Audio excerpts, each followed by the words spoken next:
Kamusta mga kabarkada?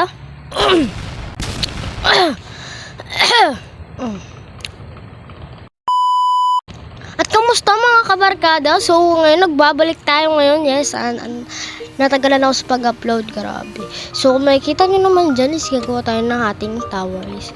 Yung tower na pambahay talaga. Dyan dyan. Kasi maglalagay na ako ng enchanting table. Yes, at kung makikita nyo naman is nakadiamond na tayo. Kung makikita nyo sa in-upload kong short, nagukay tayo ng diamond. So kung makikita nyo dito, may 43 diamond tayo. Sorry guys kung hindi ko na-videohan. Hindi ko siya na-videohan guys. Kasi guys, nabura yung at kung makikita nyo is meron na tayo ditong mga puno. Yan, nilagyan ko ng texture pack yan. Tapos yung mga daanan. Baka medieval ya, grabe. Tapos na mo. Yung mga kulungan dapat yan. So kung makikita nyo dito is dinagdagan ko na siya doon at hinarangan ko na. At dito is maglalagay ako dito ng ano nga yun? Basta yung may parang electric pan. Parang electric pan. Tapos kung nakita nyo mo ng mga puno dyan, ayun. Tatanim ako dyan. So kung makikita nyo yan, may marka dyan. Dahil dyan tayo gagawa. Dahil, kasi kung makikita nyo, pag andito ka, tapos nakikita mo yung bahay. Diba ang ganda? Kaya, Huwag subukan. Masisira ang buhay mo. dyan ako gagawa. Tapos, kukonekta ko na lang yan dito, yung daanan. Tapos, pupunta doon. Ngayon, is meron tayong mga resources. Hindi na lang mga kahoy natin. So, tara. Gagawan ko na muna. At kung makikita nyo is nakikita nyo naman hindi siya maayos. So ayusin ko pa to. So tayin ko muna. Ito pa, hindi pa to maayos kasi hindi naman ako masyadong builder guys. Hindi naman ako builder. Tapos kung makikita nyo dito is maglalagay yata ako dyan ng windmill. Windmill pala pangalan. Lah, parang Japanese style. Parang Japanese. Tapos na mayroon pa dun singit. Uy, hindi pa natin yung nai-stripe Bakit kasi pag hindi i-stripe yung hindi ko alam bakit pangit. Pag hindi siya na-stripe. Hindi ko talaga alam. So, i-stripe lang natin to. Ito lahat. I-stripe lang natin to. So, lalagyan ko pa ito ng floor. Yes, maglalagay yata ako dyan ng floor.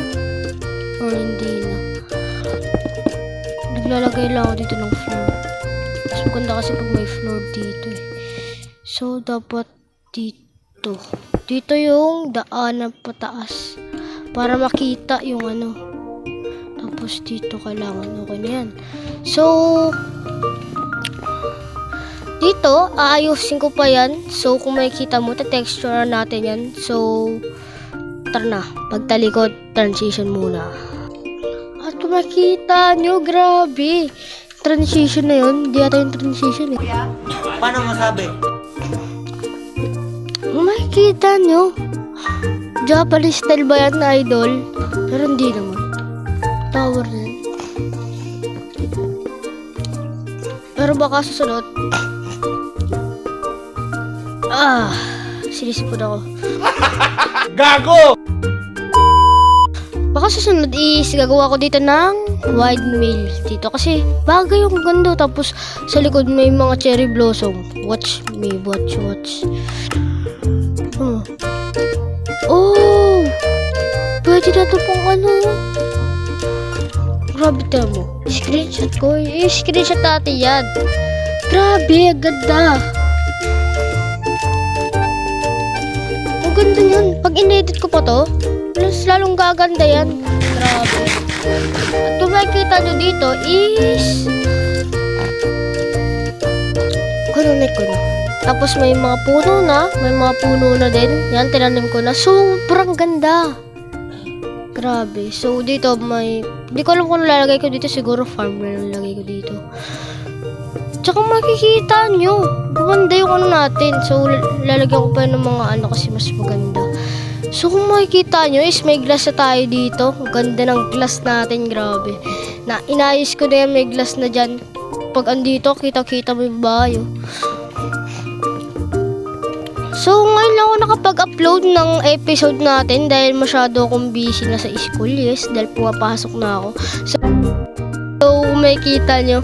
At, baka dito ko muna tapusin, guys. At, like and subscribe na lang dyan at pindutin ang notification bell para laging updated sa aking bagong video na i-upload. Kaya, dito muna magpapaalam. Bye-bye!